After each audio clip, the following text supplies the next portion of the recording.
Thank you very much, Excellencies, distinguished panelists, dear guests, ladies and gentlemen.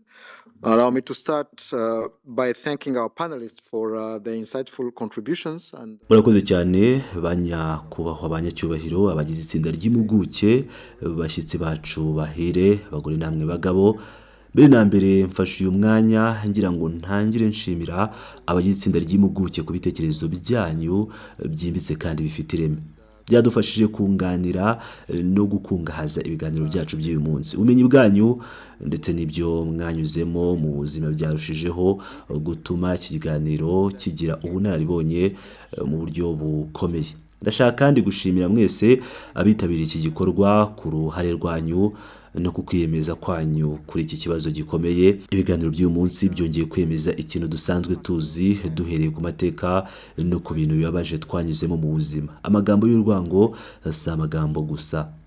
Iyo adahagaritswe, iyo amenyerezwa, iyo akoreshwa mu nyungu za politike, ahinduka ikintu gifasha kandi giteza imbere ihohoterwa.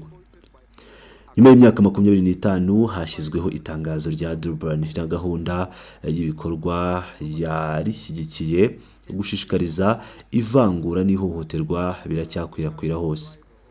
Kandi mu bihe byinshi bigaragara ko byihanganirwa cyangwa bigakoreshwa n'abanyapolitike. Nubwo hashyizweho iri tangazo rikomeye n'iyi nyingi y'amategeko n'amahame, amagambo y'urwango akomeje kugaruka nk'imwe mu mpamvu z'ingenzi zihungabana n'amakimbirane, kandi ibi bikwiye kudutera impungenge twese. Akarere k'ibiyaga bigari katanga urugero rugaragara cyane. Ingengabitekerezo ya Jenoside n'amagambo y'urwango ntibyazimye nyuma y'1994 byongeye kwiyubaka kandi bibona ubutaka bwiza mu burasirazuba bwa Repubulika ya Demokarasi ya CONGO. Gukomeza kubaho kwa FDLR, umutwe w'ingabo z'abajenosideri wemejwe n'umuryango w'abibumbye nk'umutwe witwaje intwaro washinzwe n'abakoze Jenoside yakorewe Abatutsi mu 1994, bigaragaza uko kudahana bituma ingengabitekerezo z'urugomo zikomeza kubaho no kwambuka ibisekuruza. Iyo amagambo y'urwango yirengagijwe agakomeza atagenzuwe, habaho ibintu bitatu. Icya mbere, guhezwa kw'amatsinda mato y'abantu bigahinduka ibisanzwe. Abantu basanzwe ari ba nyir'ubutaka bitwa abanyamahanga, kandi ibibazo nyakuri byugarije imiryango bigateshwa agaciro cyangwa bikirengagizwa. Icya kabiri, ivangura rihinduka gahunda ishingiye kuri system. Cyinjizwa mu miyoborere yo mu nzego z'ibanze, mu nzego z'umutekano no mu bikorwa byo kwiyegeranya uko abitwaje intwaro. Icya gatatu, ihohoterwa rihinduka ikintu giteganyijwe kandi gitegerejwe. U Rwanda ruvuga kuri iki kibazo rufite uburemere bw'amateka. Igihugu cyacu cyasenywe mu buryo bugaragara n'amagambo y'urwango n'ingengabitekerezo ya Jenoside mu 1994.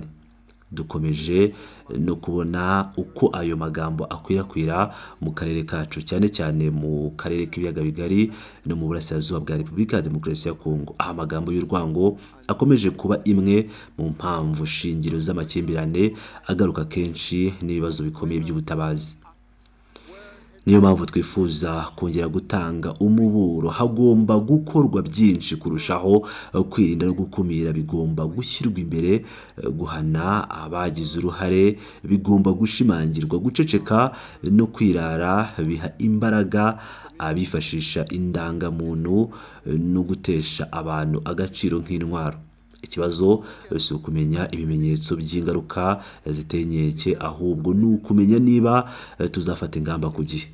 Mu ntara ya Kivu y'Amajyepfo, ihohoterwa ryamaze kwiyongera mu buryo buteye impungenge zikomeye, aho umuryango w'abanyamurenge batuye mu misozi ya Minembwe uri kwibasirwa mu buryo bugaragara kandi uhura n'igipimo cyo kubuzwa kugerwaho n'ubutabazi gishingiye ku moko. Ibibazo n'ibimenyetso bigaragara bya Jenoside iri kuba, kandi bigize ibimenyetso bifatika by'ibyaha byibasira inyokomuntu hashingiwe kuri ibi bihe byihutirwa kandi bikomeye. Munyemerere nsoze ntanga ibyifuzo bibiri bigamije ejo hazaza. Icya mbere, turashishikariza ishyirwaho ry'itsinda ridahoraho rihuza uturere dutandukanye.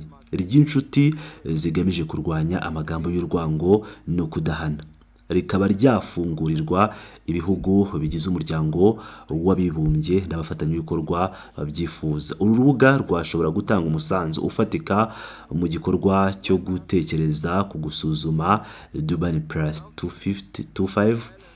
binyuze mu koroshya guhanahana ubunararibonye bwo ku rwego rw'ibihugu n'uturere, ndetse no guteza imbere ubufatanye bufatika mu gukumira, mu kubazwa inshingano no mu gutanga ibisubizo hakiri kare. Icya kabiri, turasaba ko ibiganiro bya Documentaries byita byimazeyo ku miterere igenda ihinduka kandi yambukiranya imipaka y'ishishikarizwa ry'urwango n'ihohoterwa, cyane cyane mu ikoranabuhanga n'imbuga za murandasi. Uruhare rw'imbuga nkoranyambaga zo kuri interinete mu gukwirakwiza no kongera imbaraga ku nkuru n'imvugo zateje akaga ntirugomba kwirengagizwa. Niyo mpamvu uburyo bwo gukumira no gutanga umuburo hakiri kare bukubiye muri DDPA bugomba gushimangirwa kandi bugahuzwa n'ibihe bishya kugira ngo bukomeze kwizerwa no gukora neza mu bidukikije bihinduka vuba. U Rwanda rwiteguye gukorana n'ibihugu bigize umuryango w'abibumbye, inzego zawo zitandukanye n'imiryango ya societe civile kugira ngo izi ndahiro zihindurwe ibikorwa bifatika. Murakoze. Of online platforms in amplifying dangerous narratives cannot be overlooked. Prevention and early warning mechanisms under the DDPA must therefore be strengthened and adapted to remain credible and effective in the rapidly changing environment. Rwanda stands ready to work with member states, UN mechanism, and civil society to translate these commitments into concrete action. I thank you.